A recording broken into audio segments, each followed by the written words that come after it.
que nos ha dado para, de alguna manera, acercar algo de los conocimientos veterinarios, de la ciencia veterinaria, a la sociedad de Las Palmas. Por lo tanto, estamos muy contentos de que haya podido realizarse. Bien, la conferencia de hoy tiene por título Las enfermedades emergentes y reemergentes, un nuevo desafío para la humanidad. Es un título muy apropiado de lo que pretendíamos también trasladar con este ciclo de conferencias.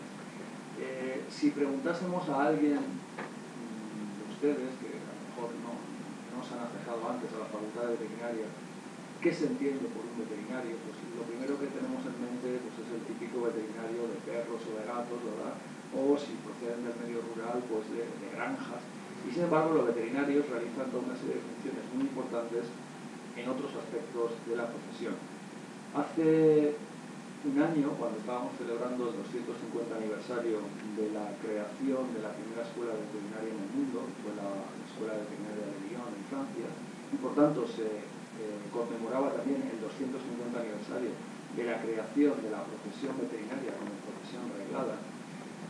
En ese momento la Unión Europea lanzó toda una serie de vídeos donde el lema fundamental es: estés donde estés, hay un veterinario en cada día, hay un veterinario en tu vida. Es cierto, cantidad de asuntos que transcurren en nuestro quehacer diario, detrás de estos temas hay un veterinario. La semana pasada tuvimos una conferencia muy interesante sobre todo lo que es seguridad alimentaria y en esta ocasión también tenemos una conferencia interesantísima sobre lo que los veterinarios pueden hacer y de hecho hacen en todo lo que es la epidemiología, la medicina preventiva, no solamente de los animales, sino también de las enfermedades humanas. Esto es un detalle que muchas personas pues, no conocen. También para la salud humana, la salud pública, están los veterinarios detrás, estableciendo toda una serie de sistemas de vigilancia. De todo ello nos hablará el catedrático de la Facultad de Veterinaria, don José Luis Marcoveda. Él es licenciado en veterinaria y doctor en veterinaria por la Universidad de Córdoba, profesor de esta facultad, la Facultad de Veterinaria de Las Palmas, ya desde hace 2 años, y actualmente es catedrático de epidemiología y medicina preventiva. Él es un especialista internacionalmente reconocido, sobre todo en el tema de micoplasmas, pero también como catedrático de epidemiología y medicina preventiva es una persona muy inquieta y uno de nuestros mejores investigadores que tenemos en la facultad. Por tanto, estamos muy orgullosos de poder contar aquí hoy con él para que nos hable sobre este tema tan interesante, las enfermedades emergentes y reemergentes, un nuevo desafío para la humanidad. Muchas gracias, Jorge. La verdad es un honor encontrarme hoy aquí celebrando el 25 aniversario de nuestra Facultad Veterinaria. Y ya sin más, voy a empezar.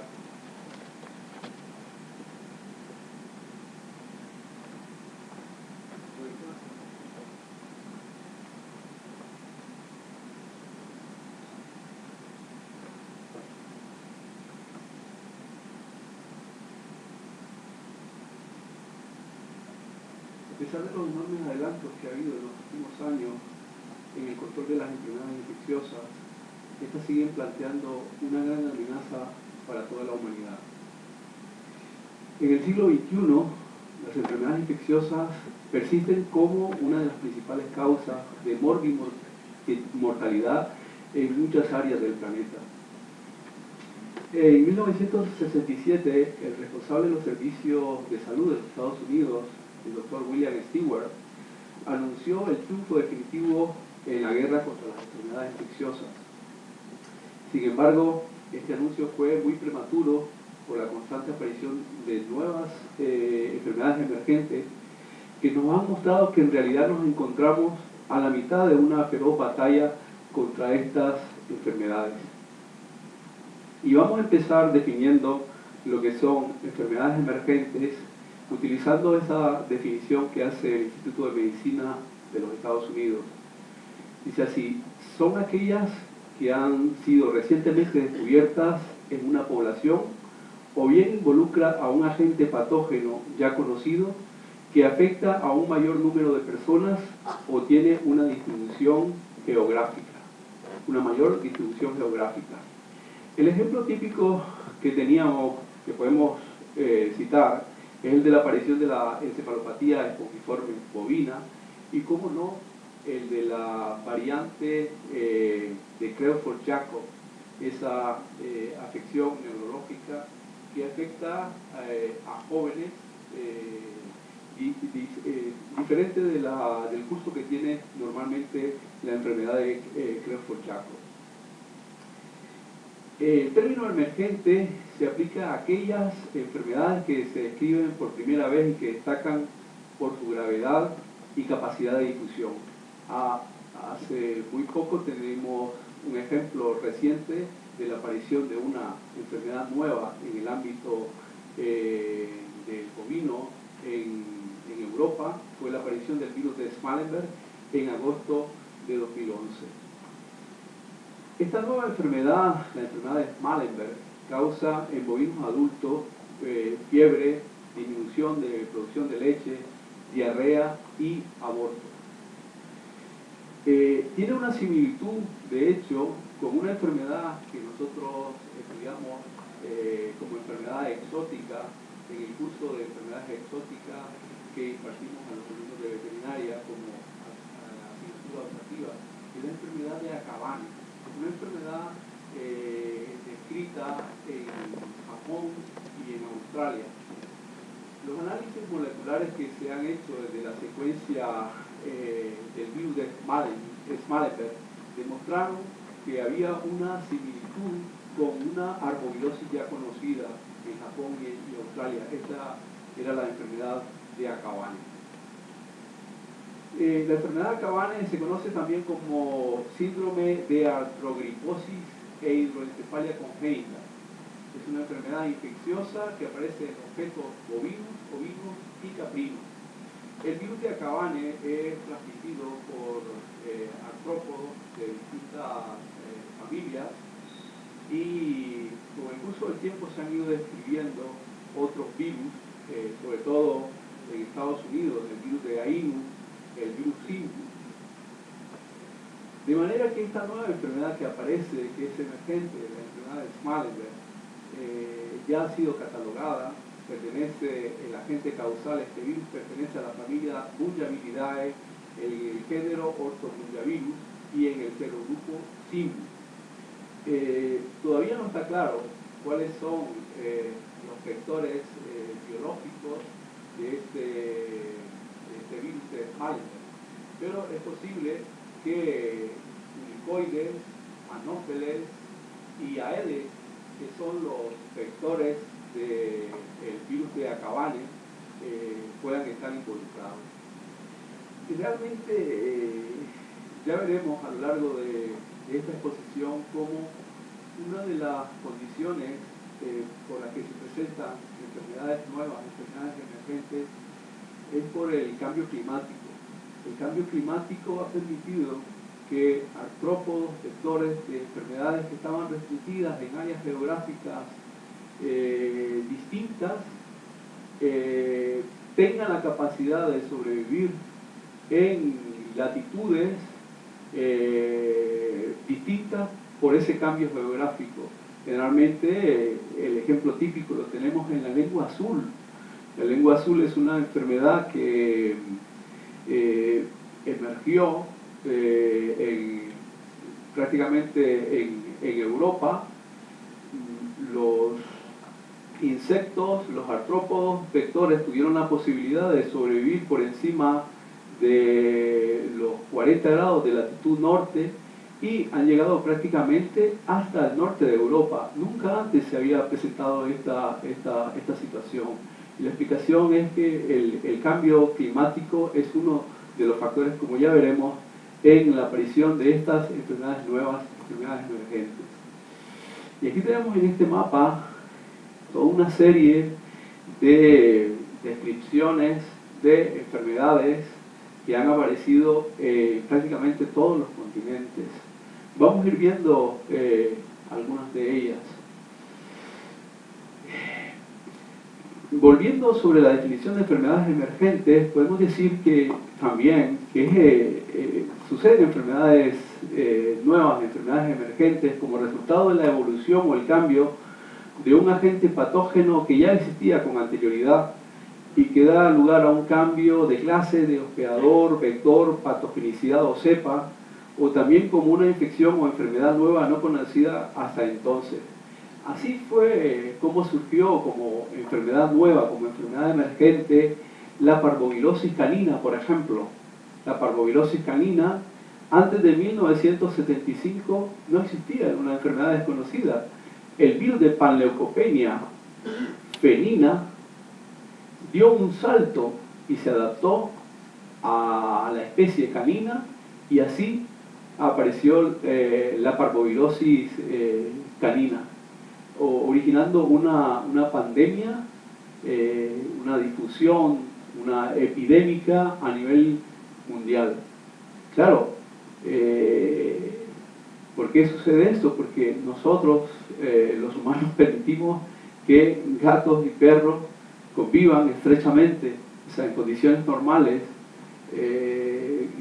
anteriores a la intervención del hombre. Muchos de los factores, pues las especies no tendrían que juntarse y cómo compartir sus agentes. Otro ejemplo es la enfermedad de Lyme. La enfermedad de Lyme es una infección bacteriana que se disemina a través de la picadura de la garrapata, de las patas negras. Es una enfermedad importante en la especie humana, y hoy aparecen ya brotes y enfermos de enfermedad de Lyme en prácticamente todo el mundo. En Estados Unidos se describen muchos casos asociados. Los reservorios son los ciervos y algunos roedores. Las garrapatas pican al ciervo, pican a los roedores y después pican al humano y le transmiten esa bacteria que es Borrelia burgdorferi, que es la responsable de la enfermedad de Lyme. Tenemos otra enfermedad que fue emergente en los años 80, la encefalopatía espongiforme bovina, una enfermedad degenerativa y fatal del sistema nervioso de los bovinos, que se detectó por primera vez en Gran Bretaña en 1985. En total se presentaron 179.000 casos en el Reino Unido. Es una enfermedad que se caracteriza por alteraciones en el comportamiento, locomoción y sensibilidad. Es una enfermedad mortal. Si analizamos esta tabla, veremos que el número de focos que se han presentado en el Reino Unido en el año 92 fue donde la enfermedad tuvo el pico máximo, con 37.280. De ahí, para el año 93, 94, ha ido disminuyendo. 8 años después de ese pico, empezaron a aparecer los casos de la variante de la enfermedad de Creutzfeldt-Jakob en la especie humana. Una enfermedad que, a diferencia del síndrome de Creutzfeldt-Jakob que se presentaba en personas de edad ya casi senil, en una proporción de 1 por cada millón de habitantes, apareció en jóvenes y con un curso que dura más tiempo con la enfermedad, que padecen síntomas psiquiátricos sensoriales, retraso en la presentación de anormalidades neurológicas y placas amiloides. De todas maneras, el número de casos que se han presentado de la variante de Creutzfeldt-Jakob en estos años no han llegado en realidad a más de 250. Esta es la evolución en España del número de focos de la encefalopatía espongiforme bovina. Todavía en el año 2011-2012 tenemos 7 focos. En realidad hemos ido disminuyendo desde el año 2000, en que aparecieron los 2 primeros focos y que empezamos a hacer los estudios, y vemos que el pico máximo se situó en el año 2003. En realidad ya teníamos que haber terminado con esta enfermedad, porque si aplicamos todas las medidas como es la prohibición de la utilización de harinas de carne y hueso de origen bovino en la alimentación de los bovinos, de los rumiantes, pues, pero deberíamos de haber terminado. Lo que pasa es que hay fraudes en la alimentación, la utilización de piensos que no son específicamente para bovinos puede ser alguna de las explicaciones. Y es que los bovinos son mucho más susceptibles al prión responsable de la encefalopatía espongiforme bovina por las particularidades de su aparato digestivo en comparación con carnívoros y con omnívoros como el cerdo. El cerdo es mucho más resistente, es casi muy difícil provocar y a veces imposible provocar la reproducción de la enfermedad porque el estómago glandular a base de ácido clorhídrico y de pepsinas y de enzimas proteolíticas prácticamente inactivan al prión responsable. No sucede así con los rumiantes, vacas, ovejas, cabras, en los cuales los preestómagos son tanques de fermentación que no están preparados para inactivar proteínas tan duras como las del prión. En esos tanques de fermentación se produce la transformación de la celulosa por todas las micropoblaciones intestinales en finalmente proteínas a base del soma de las propias bacterias, de los propios microorganismos que digieren la celulosa. Tenemos otras enfermedades emergentes, ya veremos cómo algunas tienen como reservorios murciélagos, murciélagos frugívoros, murciélagos insectívoros.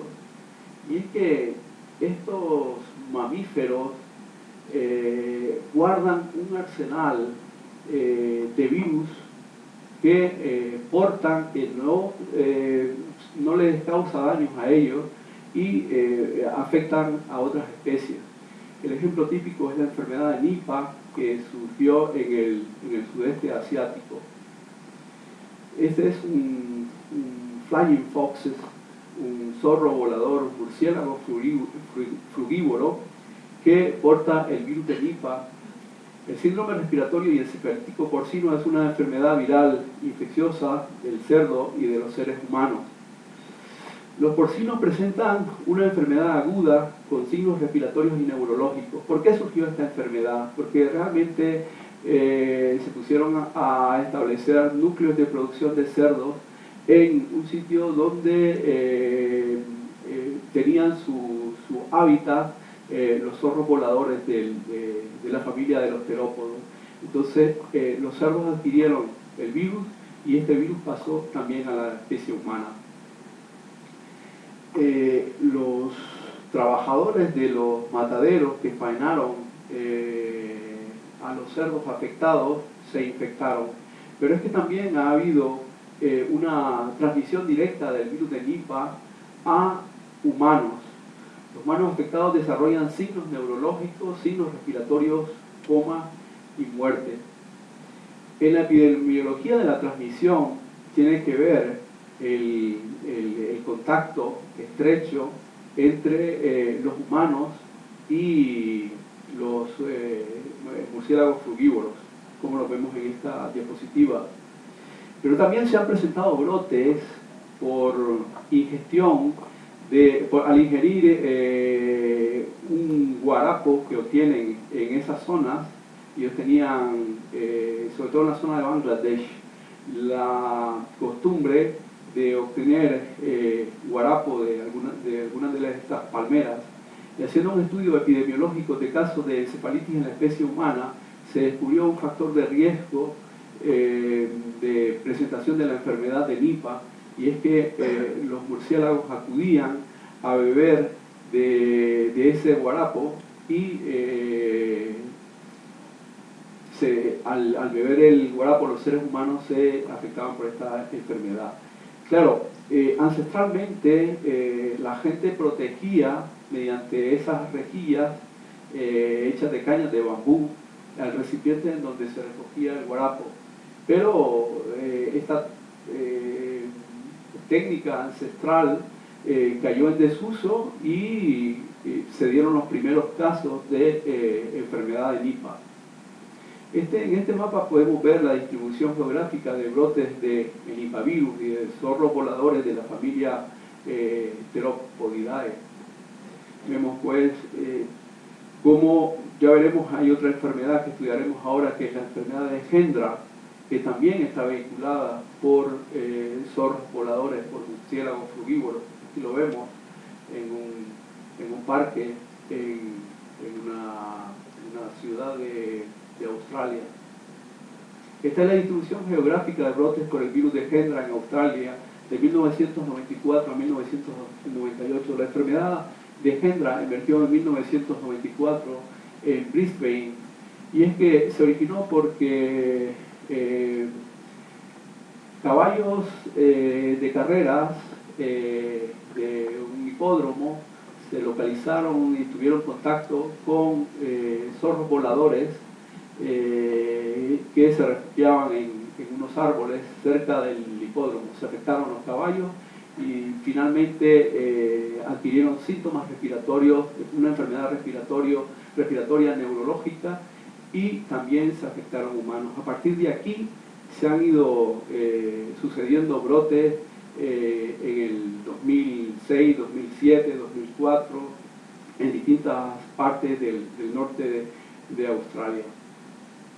Los caballos que resultan infectados son los verdaderos amplificadores del virus de Hendra. Igual que sucede con los cerdos, con el virus de Nipah, el virus se replica en los cerdos, sobre todo en los lechones, y en ellos tiene lugar una amplia multiplicación del virus. Y esta amplificación del virus da lugar a que haya posibilidades de contagio a la especie humana. Otras enfermedades emergentes que tenemos son la salmonelosis por cepas multiresistentes de Salmonella entérica D104. Aquí tenemos en una fotografía, en una placa de cultivo, vemos las colonias.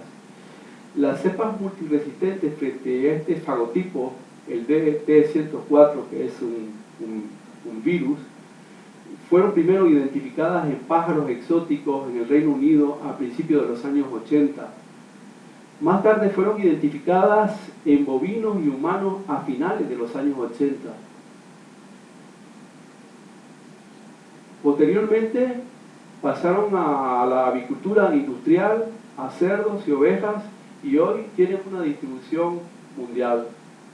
Son las de Salmonella de tipo tifimurium. Las cepas multiresistentes de Salmonella tifimurium DT104 son comúnmente resistentes a la ampicilina, el cloramfenicol, fluorfenicol, streptomicina, sulfonamidas y tetraciclinas. En esta diapositiva vemos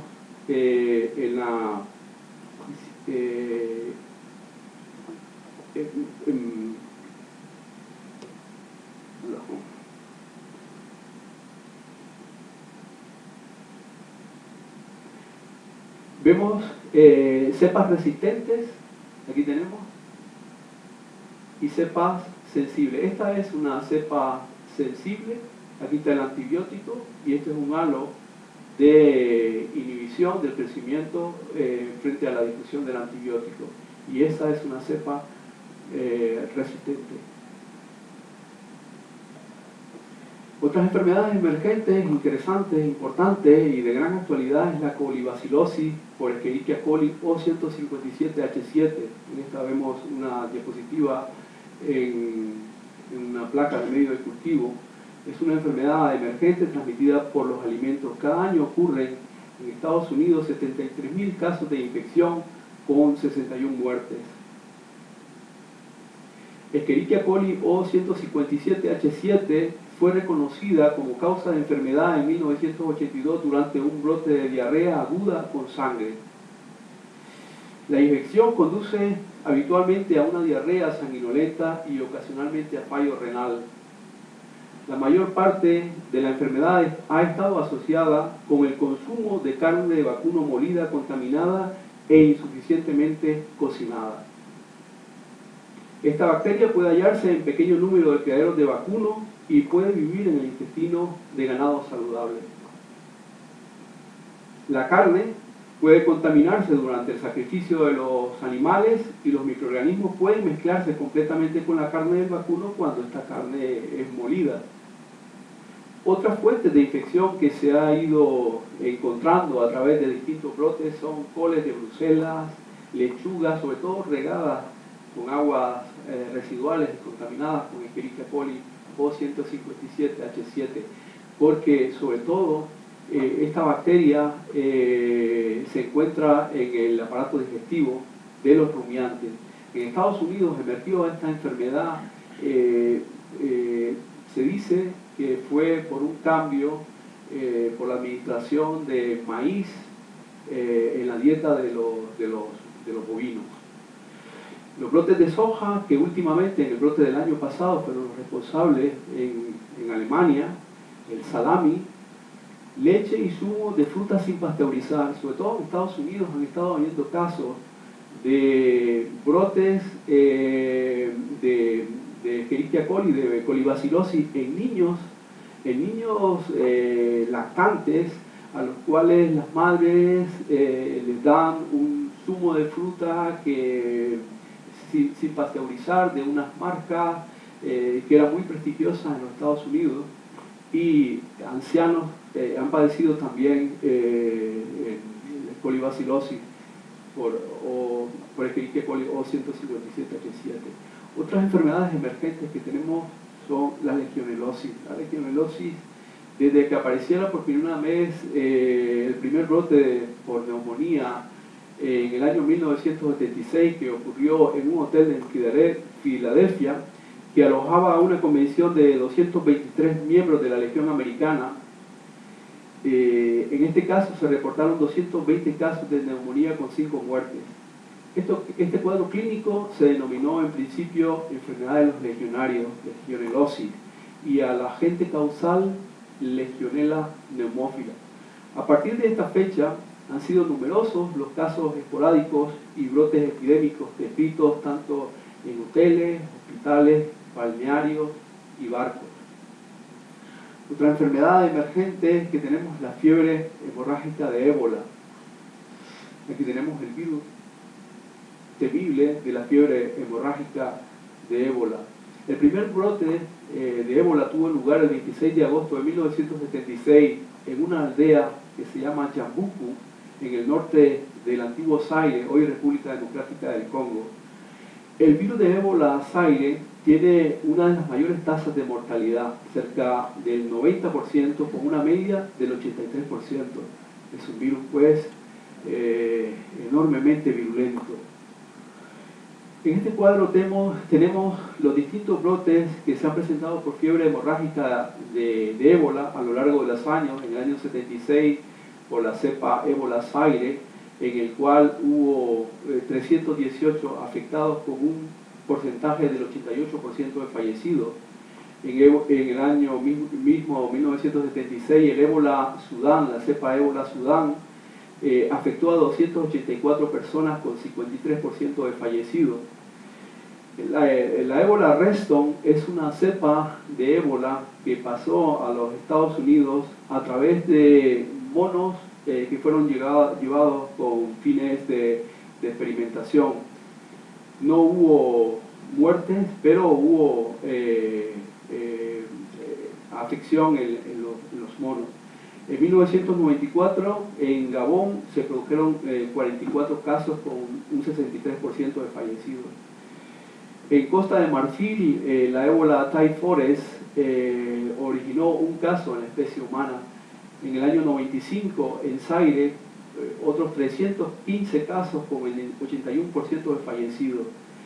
Tenemos, por ejemplo, en 2001, la cepa ébola Sudán en Uganda fue la responsable de 425 casos con un 53% de fallecidos.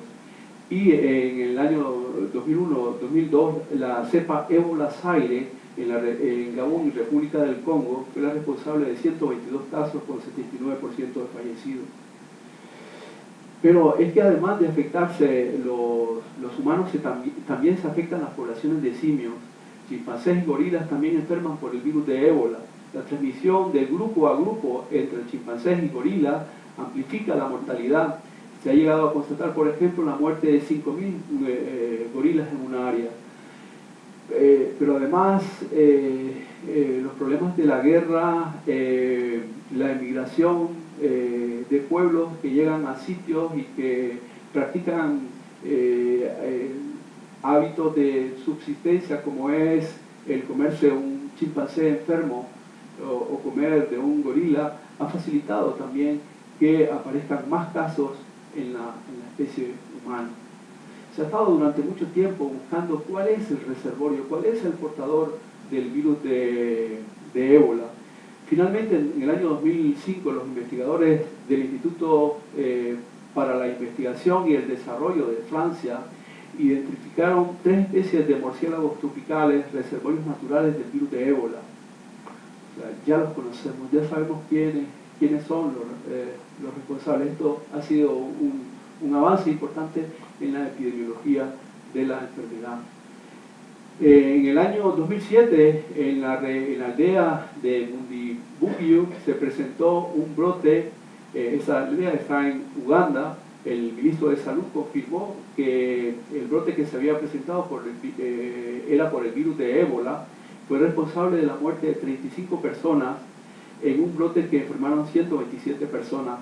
Este no es el ministro de Salud de Uganda, es el doctor David Sesanga, quien resultó afectado en esta aldea de Bundibugyo después de atender una gran cantidad de pacientes. Él estuvo enfermo y afortunadamente sobrevivió. Otra enfermedad emergente que tenemos en África es la fiebre hemorrágica de Marburg. En 1967 se presentó un brote de fiebre hemorrágica en el personal del laboratorio de cultivos celulares de la ciudad de Marburg. Se denominó fiebre hemorrágica de Marburg. Y es que en el brote inicial en la ciudad de Marburg enfermaron 37 personas y 7 fallecieron de un laboratorio que preparaba cultivos celulares y que trabajaron obteniendo cultivos celulares a partir de células renales de esta especie de monos, Cercopithecus aethiopus. En 1975, en Johannesburgo, Sudáfrica, fue hospitalizado un varón australiano de 20 años a su regreso de un largo viaje de Zimbabue, durante el cual había acampado al aire libre en diversas ocasiones. Este joven murió y 2 enfermeras resultaron afectadas. En 1980, en Kenia, enfermó otro francés de 56 años y falleció 7 días más tarde. Se contagió, al parecer, al visitar la cueva de Kitum, una cueva en la que visitan elefantes, y en 1987 falleció otro joven que había visitado esta cueva.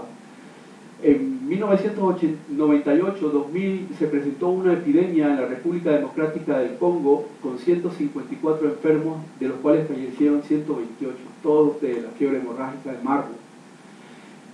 En el 98-2000 se presentó una epidemia en la República Democrática del Congo.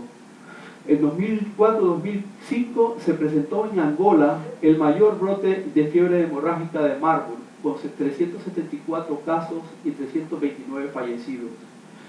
Ha sido incesante la búsqueda del reservorio del virus de la enfermedad de Marburg. Finalmente, en el año 2007, los investigadores del Instituto para la Investigación y el Desarrollo de Francia y del Centro para el Control de las Enfermedades identificaron al murciélago frugívoro Rhucetus aethiacus como reservorio natural del virus de Marburg. Es este murciélago. Otra enfermedad emergente ha sido el SIDA. Ya conocemos bastante del SIDA, aún nos queda por conocer muchos detalles. Si nos vamos a los datos, más de 25 millones de personas han fallecido desde 1981. Hay más de 40 millones de infectados por el virus de SIDA. En el año 2010 fallecieron 1.800.000 personas por el virus de SIDA. Y en este mapa de prevalencia vemos, por ejemplo, cómo se sitúa la prevalencia en África, en algunos países, en Sudáfrica, aquí en el sur de África, mayor del 15% de prevalencia, pero es que en algunos sitios en Sudáfrica, por ejemplo, la prevalencia lleva al 35%, una cifra tremenda, 35%, uno de cada 3 personas es portador del virus de SIDA. Tenemos después otros países que tienen entre el 5 y el 15%, fijaros, entre el 2 y el 5%. Asombrosamente, tenemos entre el 1 y el 2% los territorios de la extinta Unión Soviética. Pero es que fijaros que nosotros en España tenemos una prevalencia que es mayor que la media que tienen en Europa. Tenemos entre el 0,5 y el 1% de prevalencia, cuando la prevalencia en el resto de Europa es del 0,1 al 0,5%. Otra enfermedad emergente es la neumonía por hantavirus. Cada año se presentan entre 150.000 a 200.000 casos por neumonía por hantavirus. Los roedores están crónicamente afectados por estos virus. La transmisión horizontal es por conducta agresiva entre los roedores. El virus está presente en los aerosoles de las excretas, particularmente en la orina, y el virus también está presente en las heces. Los aerosoles son las que contaminan las membranas mucosas y zonas lesionadas de la piel. Dentro de la hantavirosis, en el viejo mundo se han ido conociendo distintos virus: el virus de Hantan, el virus de Dobrava, el virus de Seúl, el virus de Kumala, que causan fiebre hemorrágica con síndrome renal. Y hemos ido conociendo cuáles son los reservorios de estos virus. Aquí están Apodemus agrarius, Apodemus flavicolis, la rata europea y la rata negra, la rata noruega, como no, también son reservorios de estos hantavirus. En el Nuevo Mundo empezamos a conocer también otros virus, el virus sin nombre, el monoganaela, el virus de Nueva York, el de Bayou, que causan un síndrome de hantavirosis pulmonar. Estos son los reservorios: Peromyces maniculatus y Peromyscus leucopus, Oryzomys palustri y Cymodon ispidus. Tenemos también otras hantavirosis en Sudamérica: el virus de los Andes, el de Orán, el de Lechiguana, el de Laguna Negra, el de Bermejo, con sus reservorios y sus localizaciones en Argentina y Chile, norte de Argentina, Paraguay y Bolivia, causan el síndrome de hantavirosis pulmonar. Y estos son los reservorios. Tenemos también enfermedades que aparecieron, como la enfermedad de SARS, el síndrome agudo respiratorio, que en principio se pensaba que eran los reservorios el gato de Algalia, y más tarde se ha descubierto que son realmente terópodos los reservorios de este virus, al igual que el virus de Nipah y el virus de Hendra. Fijaros, durante el brote de SARS se presentaron cerca de 3.500 personas infectadas con unas mortalidades cercanas al 21%. Esto es el cuadro que causa una neumonía atípica. Bueno, y fue emergente también la temible gripe de 1918, que fue la responsable de muerte de entre 50 y 60 millones de personas. Si nos referimos ahora a las enfermedades reemergentes, decimos que son enfermedades que ya conocíamos en el pasado, que constituyeron problemas para la salud y que después fueron más o menos controladas, y que posteriormente por diversas causas reaparecen y vuelven a representar problemas para la población. En 1992, la Organización Mundial de la Salud señalaba a la tuberculosis como la enfermedad infectocontagiosa con mayor impacto a nivel mundial. Mycobacterium tuberculosis infecta a 1/3 de la población mundial. 1/3 de la población mundial, más de 2.000 millones de personas están infectadas por Mycobacterium tuberculosis. Es increíble. Y estas son una serie de fotografías realizadas por James Natchway, un fotógrafo de guerra que cuando obtuvo el premio, dedicó el dinero a presentar a la opinión pública el drama de la tuberculosis. 9,4 millones de personas contrajeron la enfermedad y 1,7 millones de personas fallecieron en el año 2011. Esta es la tuberculosis vista por este fotógrafo. Causas de la reaparición de la tuberculosis humana: las crisis económicas en las últimas décadas, el deterioro de los sistemas de lucha antituberculosa, la emigración desde áreas de alta endemicidad. Según Mateo Siñol, de la Organización Mundial de la Salud, se calcula que cada año ocurren 10 millones de nuevos casos de tuberculosis y de estos, medio millón son resistentes y 1/3 de los enfermos fallecen. Con respecto a tuberculosis y SIDA, en muchos lugares donde predomina el VIH, sobre todo en África, hay una alta proporción de enfermedad tuberculosa. En América Latina, por ejemplo, el 20 al 30% de los infectados por el virus de VIH desarrollan tuberculosis, y estas cifras son mayores en África. Con respecto a enfermedades reemergentes de gran impacto, tenemos la malaria: 255 millones de personas afectadas en el año 2011, de las cuales 655.000 fallecieron por malaria en el año 2011, una cifra tremenda. Con respecto a enfermedades reemergentes, creíamos que ya la peste bubónica estaba controlada, pero la Organización Mundial de la Salud informa de la existencia de 1.000 a 3.000 casos de peste bubónica en el mundo. Si recordamos que la primera pandemia se inició en el antiguo Egipto, esta es una placa del cultivo de Yersinia pestis, la responsable de la peste bubónica.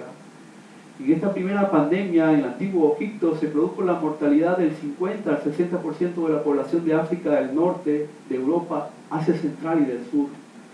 La segunda pandemia de peste bubónica se presentó en 1346 y fue conocida como peste negra. Se estima que fue la responsable de la muerte de la 1/4 parte de la población europea. La tercera pandemia de peste bubónica se inició en China en el año 1855. Posteriormente fue diseminada por ratas en oparcos hacia California, Sudamérica, África y Asia. Y como consecuencia de que esas ratas llevaran a las pulgas infectadas con Yersinia pestis, prácticamente la enfermedad está activa en roedores silvestres prácticamente de todos los continentes. Se presentan, por ejemplo, casos en India con una gran mortalidad. Son enfermedades reemergentes también el anthrax. Estos son casos de anthrax en Sudamérica. La tosferina. La tosferina reemerge en los países subdesarrollados y asombrosamente en los países desarrollados. Es una enfermedad terrible y mortal. Todavía están muriendo niños en nuestras comunidades autónomas por tosferina. Y hay una corriente que se niega a vacunar a los niños con las distintas vacunas. Vemos que con respecto a la tosferina se aplican prácticamente la primera dosis a los 2 meses, la segunda a los 4 meses, la tercera a los 6 meses y la última en nuestro calendario vacunal a los 6 años. Pues debería ponerse, según los pediatras de nuestro país, una última dosis aquí a los 14 años para que estos jóvenes no sean portadores crónicos y tengan la posibilidad de infectar a niños de pequeña edad. Con esta práctica evitaríamos las muertes irreversibles que se están produciendo en Europa y en nuestro país por tosferina. Otra enfermedad reemergente es el sarampión. El sarampión es una enfermedad que en algunos casos mortal, fatal, y esta costumbre y esta moda de no vacunar a los niños está teniendo graves consecuencias. Esta es la evolución del número anual de defunciones por sarampión y de coberturas vacunales a nivel mundial entre el año 1980 a 2005. Este es el doctor Andrew Wakefield, que fue el inventor de la falsa conexión entre la vacuna triple vírica contra el sarampión, la rubiola y las paperas y el autismo, y es el autor de uno de los más grandes fraudes científicos de la historia. En 1998 publicó en la revista The Lancet su polémico trabajo tras examinar solo 12 casos infantiles, y él ha sido el responsable de esta corriente para no vacunar con la vacuna triple vírica que está originando sus consecuencias. Las consecuencias las están pagando los niños de padres incautos en nuestro sistema sanitario. Los riesgos del sarampión son importantes a nivel moderado: fiebre, congestión nasal, sarpullido, pero a nivel grave se puede originar una encefalitis severa con consecuencia de un retraso mental por sarampión. Y en casos muy graves se puede producir también la muerte. Otras enfermedades emergentes es la viruela de los monos. Es una zoonosis rara que se transmite entre animales y humanos y también entre humanos.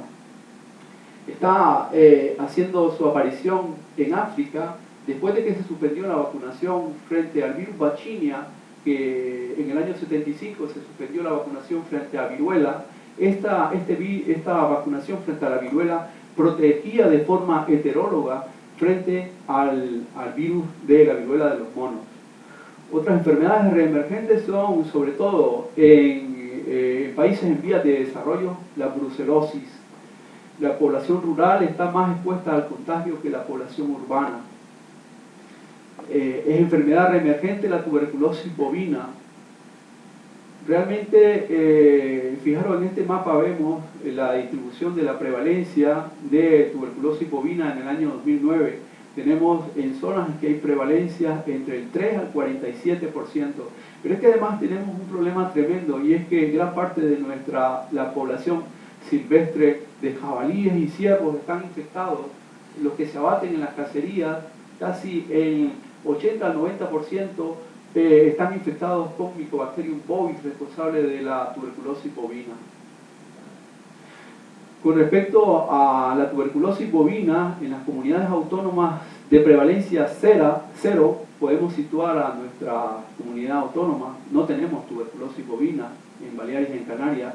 Tenemos comunidades de baja prevalencia como Aragón, Asturias, Cantabria, País Vasco, y comunidades con alta prevalencia como Andalucía, Castilla-La Mancha, Castilla-León, Madrid, Murcia y Valencia.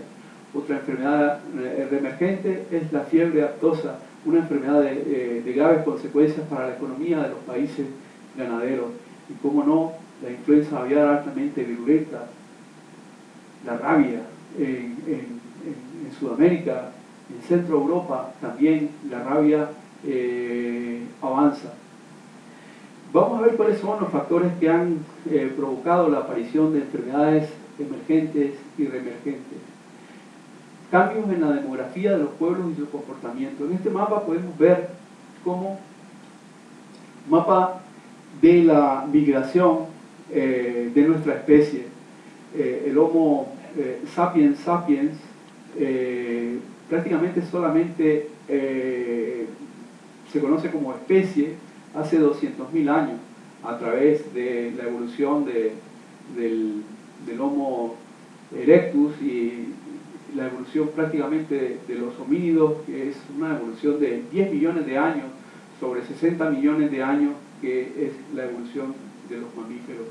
Fijaros cómo el Homo sapiens llega a Europa hace 40.000 años. Hace 70.000 años llega prácticamente al sudeste asiático, y parece que una primera migración llegó a Australia hace 50.000 años. Hace 15.000 años llegó al continente americano, y aquí originó, y en prácticamente todos los sitios donde fue llegando, fue dejando un rastro de exterminio de muchas especies. El crecimiento demográfico ocasiona una mayor interacción humana con el consiguiente aumento en las posibilidades de contagio. Esta es una realidad. Las consecuencias de los cambios demográficos son múltiples. Por una parte, la pobreza, la desnutrición, las deficiencias en el saneamiento, la multiplicación de vectores y los cambios climáticos, con lo cual da lugar a la aparición y extensión de las enfermedades transmisibles. La migración y el comercio internacional es otra de las causas de la aparición de enfermedades emergentes y reemergentes. La diseminación de las enfermedades transmisibles aumenta conforme un mayor número de personas se muevan, ya sean inmigrantes, turistas o comerciantes y empresarios. Los cambios ecológicos debido al desarrollo agrícola y ganadero. Estos cambios ecológicos ponen al hombre en contacto con reservorios naturales de nuevas enfermedades. Cambian las condiciones del ambiente y favorecen el aumento de la población de vectores. Seguramente en aquellas áreas despobladas, de árboles deforestadas, de la Amazonía, lograrán sobrevivir roedores autóctonos que ya fuera de su ecosistema no tendrán el control de las especies que lo controlaban, y encima al lado de los campos de soja tendrán alimentos para progresar, y no sabemos si llevarán estos roedores un virus o una bacteria que después haga su aparición en nuestra especie. Cambios ecológicos debido al desarrollo agrícola y ganadero. Las alteraciones del clima favorecen la presencia de vectores en regiones previamente libres de ellos. Esto ya lo hemos dicho. Las alteraciones climáticas, el mismo virus de la enfermedad de Malenberg, de la lengua azul y de otras, del dengue, por ejemplo, las lluvias que son responsables de los brotes de cólera, cambios ecológicos debido al desarrollo agrícola y económico. Las presas y los proyectos de irrigación favorecen la multiplicación de mosquitos transmisores. El calentamiento global de la Tierra lleva a los insectos vectores de enfermedades a cambiar su distribución geográfica. A esto estamos asistiendo. Cambios tecnológicos en la producción animal. Los cambios, por ejemplo, en la obtención de harinas animales en la década de los 80 facilitó la aparición de la encefalopatía espongiforme bovina, porque el sistema de producción de estas harinas animales sufrió un cambio con menor temperatura y un proceso distinto a la extracción de las grasas, y esto permitió que sobreviviera el prion responsable de la encefalopatía espongiforme bovina. Por otra parte, hay cambios tecnológicos en la producción animal que son responsables de enfermedades emergentes. Os he señalado antes cómo la utilización de maíz en la alimentación de bóvidos posibilitó que apareciera la Escherichia coli O157H7. La salmonelosis, el uso de harinas de carne, sangre y huesos en los alimentos para las aves posibilitó que Salmonella dublin, Salmonella enteritidis, Salmonella typhimurium, sobre todo Salmonella enteritidis, Salmonella dublin, que son salmonelas típicamente de bovinos, pasasen a la cadena alimentaria de las aves y desde aquí a la especie humana. Y ahora nos ha quedado, las salmonelosis son los responsables de los mayores brotes, del mayor número de brotes de toxinfecciones alimentarias en Europa, en nuestro país y en Europa, por supuesto. Otra cuestión de la que ya comenté, el abandono de prácticas de salud pública, la vacunación y en nuestro primer mundo, y las deficiencias de infraestructura de salud en países en vías de desarrollo son también los responsables de la aparición de enfermedades emergentes y reemergentes. La resistencia microbiana a los antibióticos. Este es uno de los temas tan importantes que hemos empezado a tener noción. Fijaros que la penicilina surgió en el año 1943, el año de introducción, y ya el primer caso de resistencia se detectó en el año 40. La estreptomicina en el 47, el mismo año 47 ya había casos de resistencia. La tetracyclina en el 52 y en el 56, la meticilina en el 60 y en el 61 ya había casos de resistencia. El ácido nalidíxico En el 64 se introdujo, en el 66 ya aparecieron casos, la gentamicina en el 67 y en el 69 ya había, la vancomicina en el 72 y en el 87 ya aparecieron casos. Bien, los mecanismos por los cuales ocurren resistencias frente a los antibióticos son variados. Uno de los más simples es a través de las bombas de flujo activo. Es una forma que tiene la bacteria, le entra el antibiótico y lo expulsa. Expulsa el antibiótico. Bien, se llama, adquieren una resistencia porque una vez que se activan estas bombas de flujo activo, ya una vez que entre el producto que les hace daño, ellas lo expulsan. Esto es un mecanismo simple, pero frente a este mecanismo simple, hemos encontrado que hay determinados productos que pueden originar resistencia antimicrobiana. Por ejemplo, el ácido acetil salicílico. Algunos productos como por ejemplo anestésicos, el haloperidol, puede originar cepas de multiresistencia por el flujo activo. Esto es tremendo porque resulta, si sometemos a una bacteria, yo tengo una compañera en mi grupo de investigación, la doctora María del Mar Tavío, que es experta en antibioresistencia, que ahora mismo está realizando una estancia en la Universidad de Harvard, en el Colegio de Medicina de la Universidad de Harvard, continuando con estas investigaciones. La doctora Tavío ha descubierto estos mecanismos de multiresistencia por productos diferentes a los antibióticos.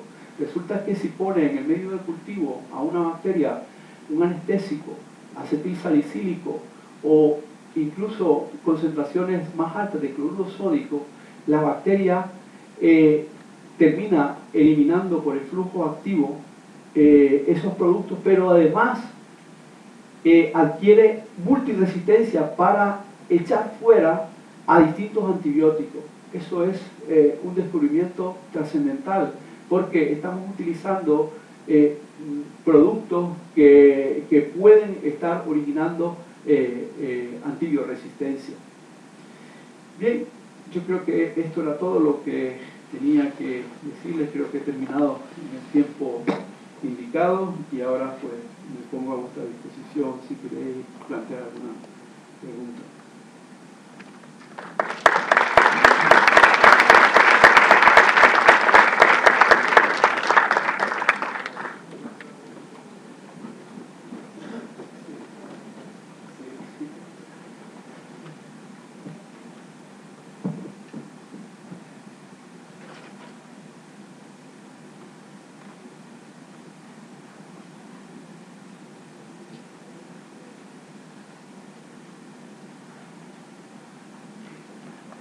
Muchas gracias por esta estupenda conferencia.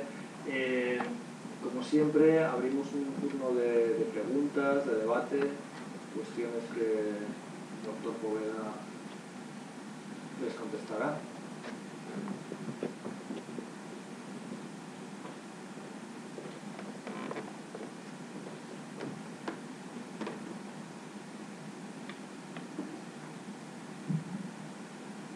Buenas noches, un saludo. Se ha nombrado el caso de darse encefalopatía por informe a causa de dar a comer carne de animal. Proteína de rumiante. Pero también sabemos que es de moda hoy en día las harinas de pescado. Y se conoce que si las harinas de pescado también pueden ser causa en un futuro de posible encefalopatía. No se gusta. Que yo sepa, las harinas de pescado no están contaminadas con el prión. Las harinas de pescado pueden vehicular salmonela y otros agentes, pero priones responsables de la encefalopatía por informe móvil. Gracias.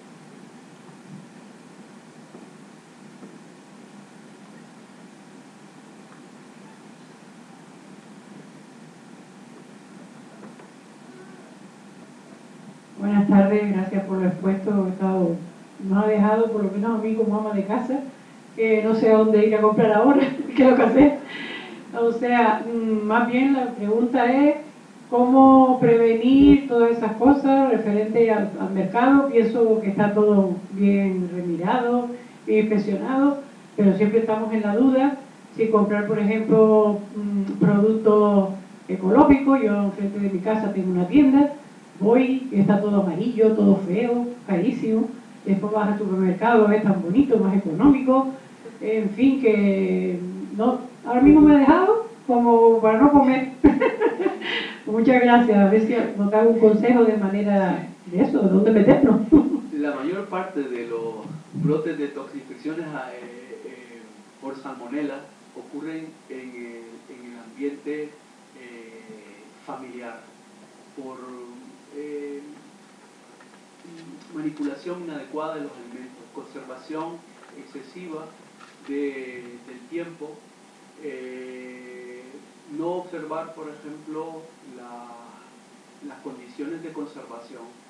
Si hacemos una tortilla, hacemos un bocadillo, y ese bocadillo lo llevamos, lo ponemos en el coche le da, estamos en primavera, verano, ese huevo con el que se hizo la tortilla llevaba salmonela, una cantidad mínima que no hubiese significado ningún problema porque nuestra población microbiana hubiese parado a la salmonela, lo hubiese puesto en su punto, lo hubiese rechazado.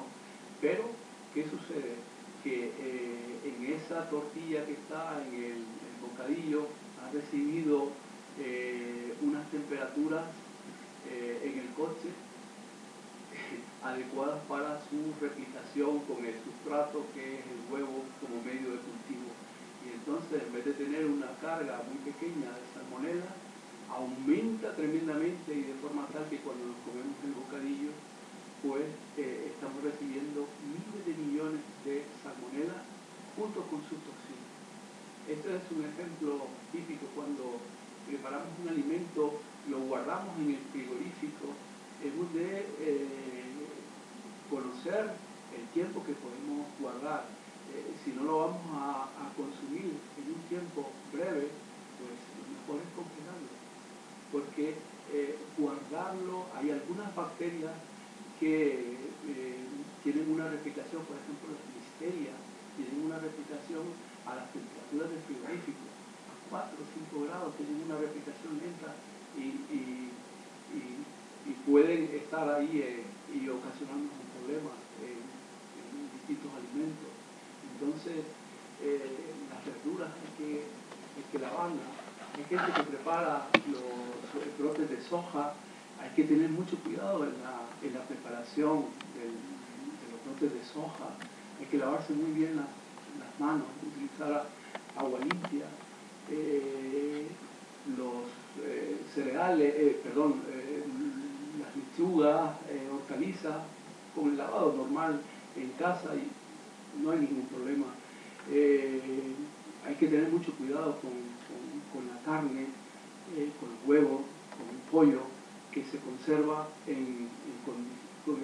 con mucho tiempo en el frigorífico y después lo consumimos. Este ejemplo de los brotes de intoxicaciones alimentarias por salmonela nos ilustra que en casa y no en restauración es donde ocurren los mayores brotes. Con prácticas habituales, otras cuestiones son, por ejemplo, el tema de prevención con especies exóticas que hoy tenemos la costumbre de tener en casa, la tortuguita que puede llevar salmonella arizona, las serpientes también que puede llevar otra salmonella, un monito que viene de un continente que puede ser portador en su saliva y al mordernos puede inocularnos un virus. O sea, todas estas cuestiones son de sentido común.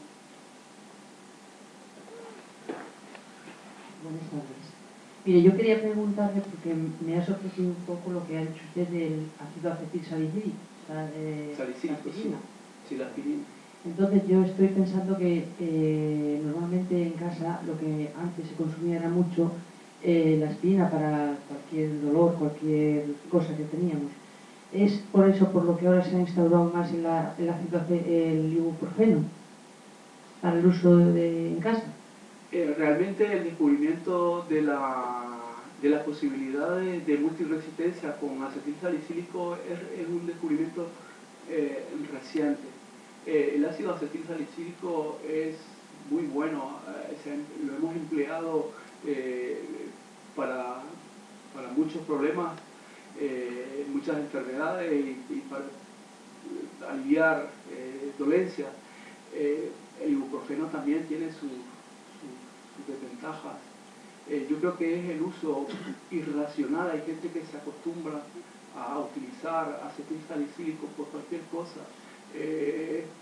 Hice un sobreesfuerzo, he oído a personas, hice un sobreesfuerzo físico, eso, para que no me duele el cuerpo, me voy a tomar una aspirina.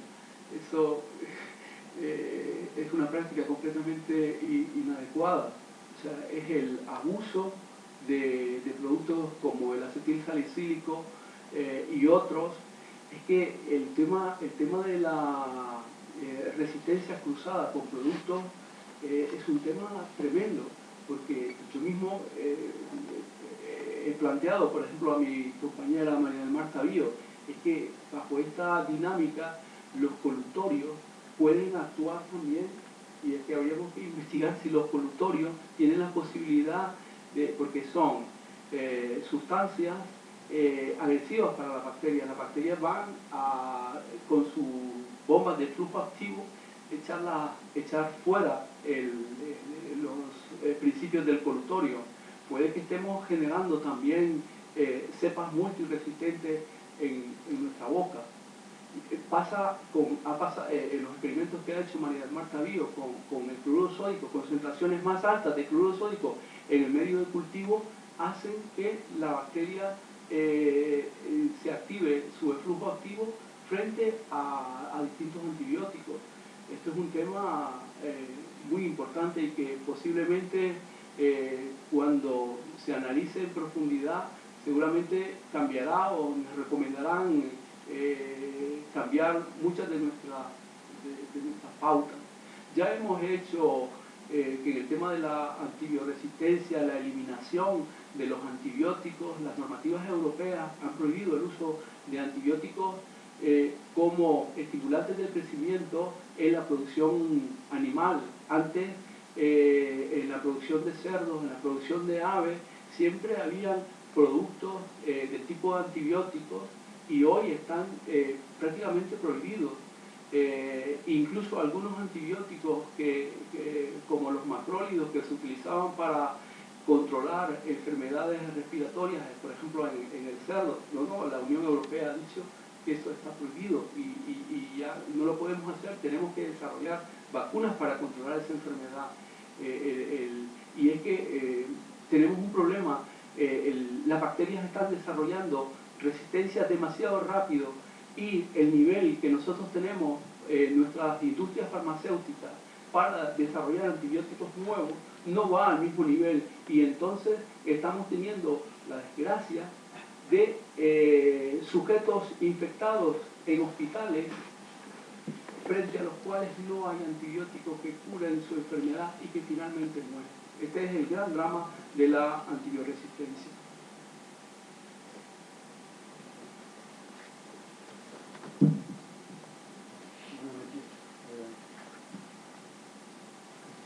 Sí, esto muy interesante su exposición. En la última parte de su exposición, usted habló de bacterias que realmente no se ven afectadas por antibióticos.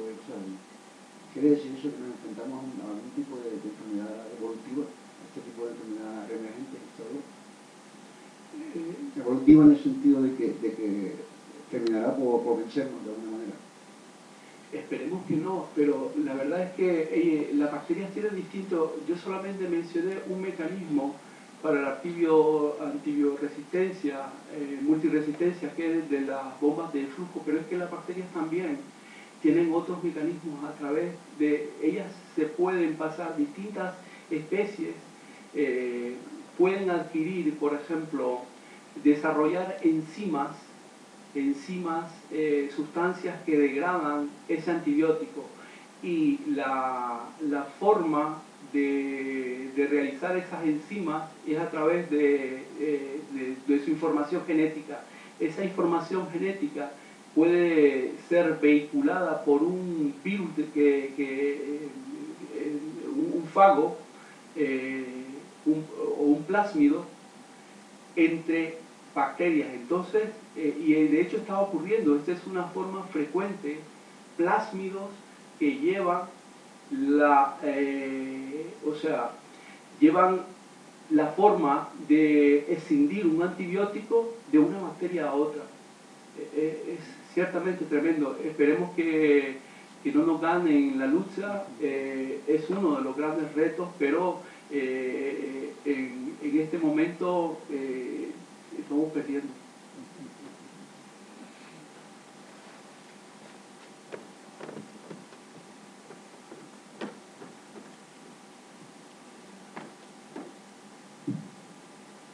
Mi pregunta es respecto a la carne de caza.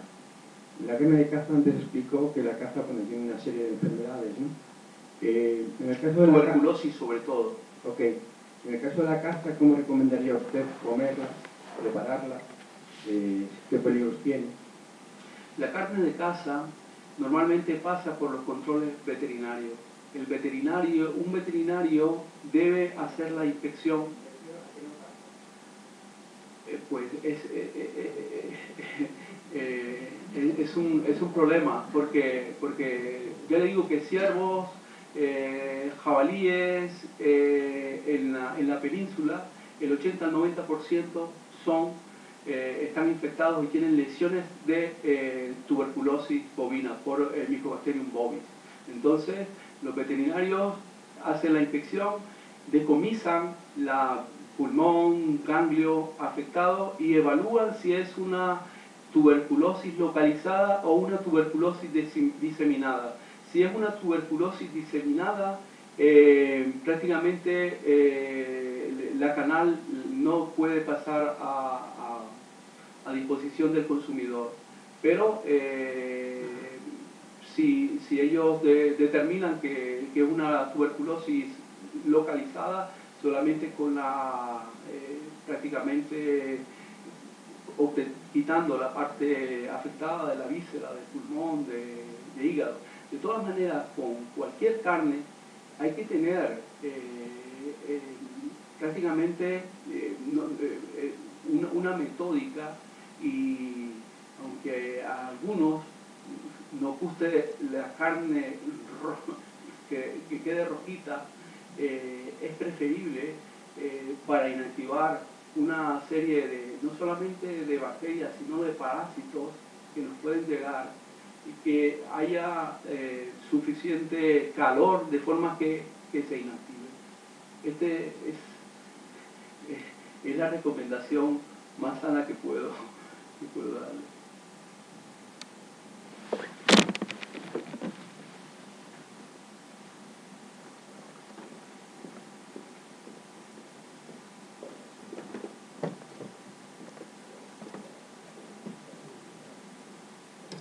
Buenas noches. Volviendo a la pregunta del señor anterior, es que la caza ha quedado a medias para mí, porque cuando el cazador coge liebres, conejos, jabalíes, caza puercos, lo que encuentra o está permitido por ley, incluso lo que no está permitido por ley. Bien, entonces mi pregunta es, ese señor, ese cazador, va después a venderlo a los restaurantes. Entonces, ¿qué medio existe para controlar eso entre el cazador y el restaurante o los bares? ¿Qué medio hay? Porque normalmente nosotros comemos la comida del mercado, está controlada, se supone, pero esa comida no está controlada. Entonces, encima se alardean de decir, mire usted que esta liebre es de caza y la comemos con más sabor, con más ganas, con más... Normalmente aquí en nuestro medio conejos y aves no tienen los problemas que tienen porque prácticamente en las Islas Canarias no tenemos tuberculosis bovina. Sí, pero yo voy al medio donde... ¿Qué controla? ¿Qué controla el cazador? Y Pues el cazador que comercializa una carne que no ha pasado por la inspección veterinaria está infringiendo la ley y está poniendo en peligro la salud de los consumidores. Y el que compra esa carne y la da a los consumidores también está infringiendo la ley. Por eso tenemos cauces normales para evitar este tipo de problemas cuando pasen por la inspección veterinaria. Yo recuerdo cuando era estudiante de veterinaria, iba a Francia a una clínica a hacer mis prácticas en una clínica de pequeños animales. Yo recuerdo que había, no tiene que ver con enfermedades infecciosas, sí, pero enfermedades tóxicas, por ejemplo. Hay la costumbre en Francia de recoger, y aquí también, de recoger setas. Pues cada persona que venía con las setas pasaba por la farmacia y el farmacéutico hacía la selección y le quitaba prácticamente las setas que no podía comer. De esa forma se evitan una gran cantidad de intoxicaciones por setas tóxicas en Francia. Algunas de ellas ya sabemos de la toxicidad que tienen algunas setas.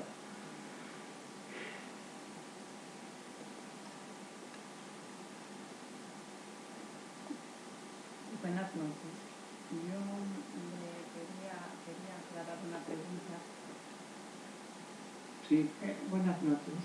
Yo quería aclarar una pregunta porque ha hablado de la aspirina y yo la estoy usando.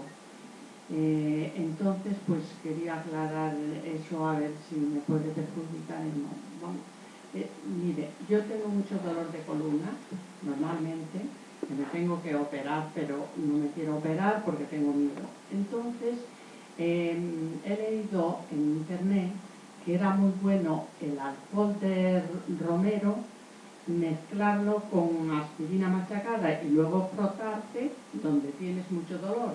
Sí. Y a mí me resulta que me hace mucho bien. Claro. Entonces, con una aplicación tópica no quería tiene ningún problema. Aclarar esto a ver si, o sea que así de esa manera que no me podrá hacer daño. Yo normalmente aspirinas nunca tomo ni ningún medicamento, nada más que eso, me froto donde tengo el dolor y veo que me calma el dolor. Es una aplicación tópica, pero claro, es diferente a ingestión. Ya, pero quería aclararlo, a ver si mezclado con el alcohol de romero y así frotándome, si abusando un poco, no tiene ningún problema. No, bueno, pues muchísimas gracias.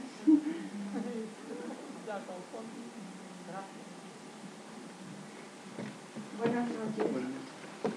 Es que me quedé preocupada con esto que cerdos sanos contienen el virus. Entonces eso, tanto cerdo como se comen jamones a los niños, para mí es una gran responsabilidad no saber si esas carnes están bien o no. De las enfermedades que hablamos que afectaban a los cerdos, son enfermedades que para nosotros son exóticas, son emergentes, pero son exóticas. No se han presentado, la enfermedad de Nipah nunca se ha presentado en nuestro país, ha estado restringida a Asia, donde han aparecido. O sea,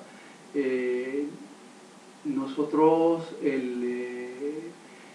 los sistemas de producción en nuestro país garantizan al consumidor prácticamente que vamos a estar sin el problema de tener enfermedades. Además, con la inspección, el análisis, cuando se han detectado partidas, por ejemplo, como ha ocurrido en Alemania, con toxinas, miles de cerdos han sido sacrificados y no se han desviado para el consumo.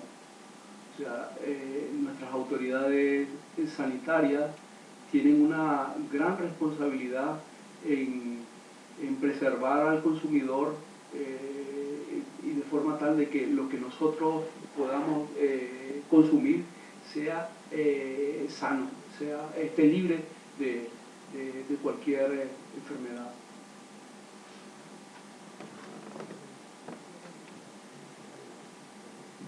Buenas noches. Yo quería hacerle una pregunta respecto a la vacuna que usted dijo antes, la triple. La triple vírica, sí.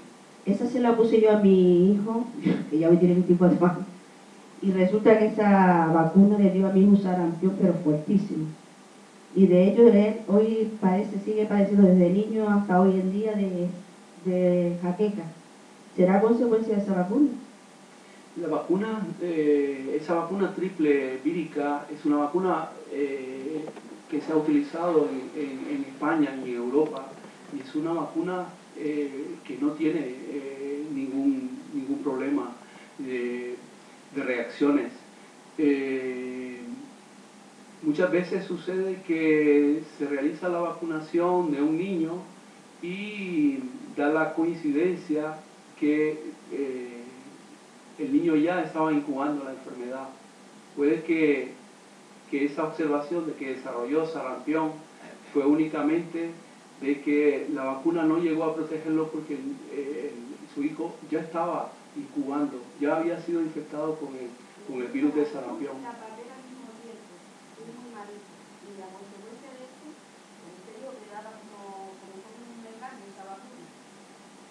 Esa vacuna no, la vacuna triple vírica se utiliza en nuestro sistema, sí, lo entendió mal, porque es una vacuna segura. El engaño es prácticamente el médico que con una observación de solamente 12 niños que padecían autismo, publicó un trabajo en la revista Lancet y dijo que la vacuna triple vírica estaba relacionado con casos de autismo. Eso ha originado una corriente de gente seguidora y escéptica para el uso de la vacuna triple vírica. Pero las consecuencias de la no utilización de la vacuna triple vírica son la aparición de casos de sarampión, que el sarampión es una enfermedad que tiene su virulencia y que en un porcentaje no desdeñable puede originar la muerte y puede originar lesiones importantes con trastornos neurológicos en niños afectados. O sea, lo normal es que vacunemos a nuestros hijos frente a la vacuna triple vírica. Y de hecho, desgraciadamente, como lo dije antes, los hijos de los inocuos que están eludiendo vacunar de sarampión son los que están pagando con la enfermedad. De hecho, hay una costumbre que se llama las fiestas del sarampión. Se toman a la ligera una enfermedad que es una enfermedad grave. Invitan a niños, o sea, hay un niño con sarampión, una madre tiene un niño con sarampión y hacen una reunión para que vengan niños y se contagien del sarampión y así no se tengan que vacunar. Es una práctica completamente desdeñable porque por la gravedad que tiene el sarampión como enfermedad. O sea, es una práctica ignorante de una dimensión tremenda. O sea, esos cambios en nuestras costumbres, en nuestros hábitos de hacer las cosas, son los que están propiciando que rubiola, sarampión, hagan su reaparición en nuestro primer mundo, cuando incluso la polio, eso debería ya estar completamente controlado. En nuestro país, en la Comunidad Autónoma de Madrid, se han detectado casos y niños han muerto. O sea que es un caso grave.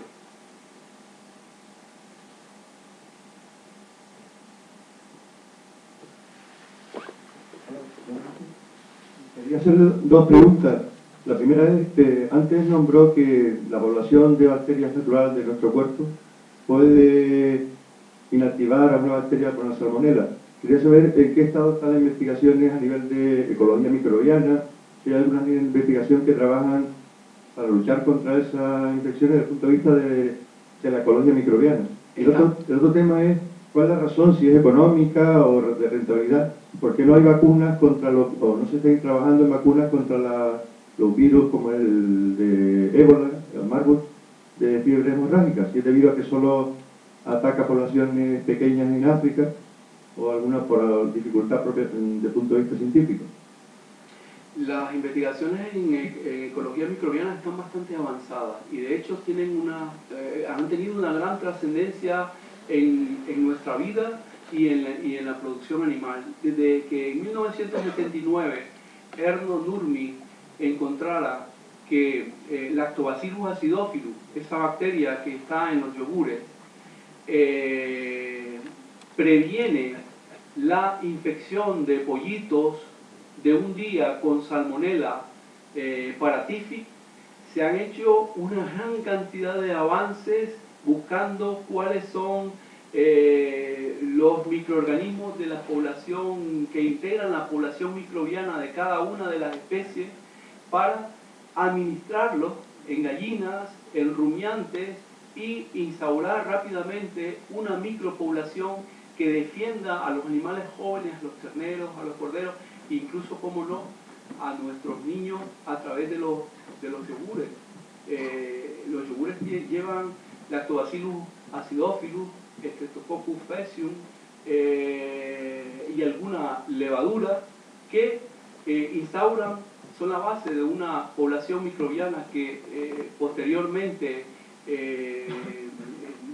se hace más complicada, y estas bacterias beneficiosas actúan evitando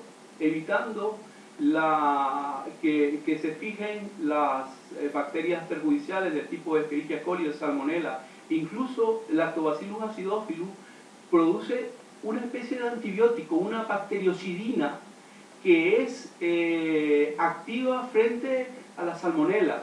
Por eso, cuando recibimos una dosis pequeña de Salmonella, un huevo que lleve una dosis pequeña, pues no nos pasa nada. Ahora, el problema está cuando ha habido una multiplicación en el alimento. Le digo que las investigaciones a nivel de ecología microbiana están bastante avanzadas en los piensos, los probióticos que se utilizan en la producción de nuestras especies, es un hecho ya. La otra pregunta con el tema el Centro para el Control de Enfermedades de Atlanta ya tiene algunas vacunas, prototipos de vacunas frente al virus de ébola. Pero lo que pasa es que el virus de ébola tiene por lo menos 6 o 7 variantes, como habéis podido ver. Y también el virus de Marburg, cada uno de los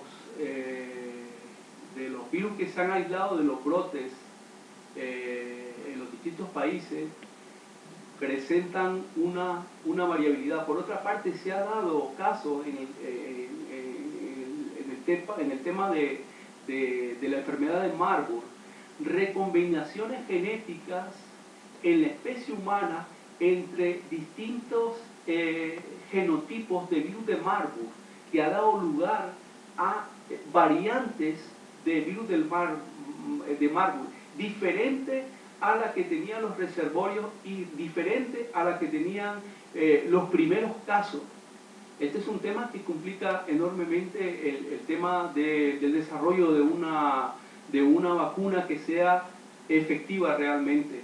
Por otra parte, claro que está que hay detalles, el interés de las farmacéuticas para desarrollar vacunas. ¿Para quién?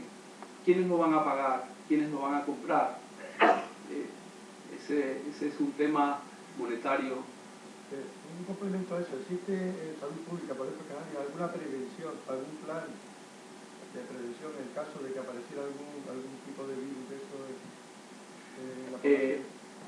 Sí que existe, prácticamente aquí hay un sistema sanitario por el que se hace una vigilancia de los casos que nos llegan de gente que trae, sobre todo de África y de Sudamérica también, enfermedades raras, parasitosis e infecciones. Hay un plan de vigilancia, se vigila a estos sujetos y se monitoriza una serie de medidas, claro que sí.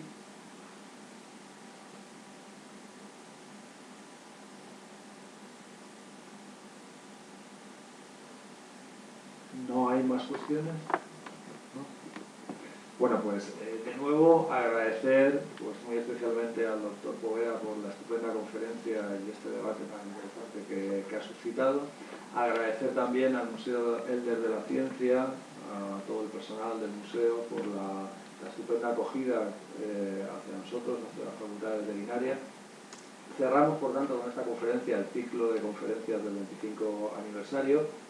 Hemos intentado, creo que se ha conseguido, el hecho de intentar acercar, en este caso, pues, a la población de Las Palmas, pues, un poco lo que se hace en la facultad, especialmente aquellos asuntos no tan conocidos para lo que es el público en general. Y de nuevo, bueno, pues finalizo con la misma frase con la que hemos empezado, ¿no? Tengan en cuenta que estén donde estén, hay un veterinario en su vida diaria. Muchas gracias.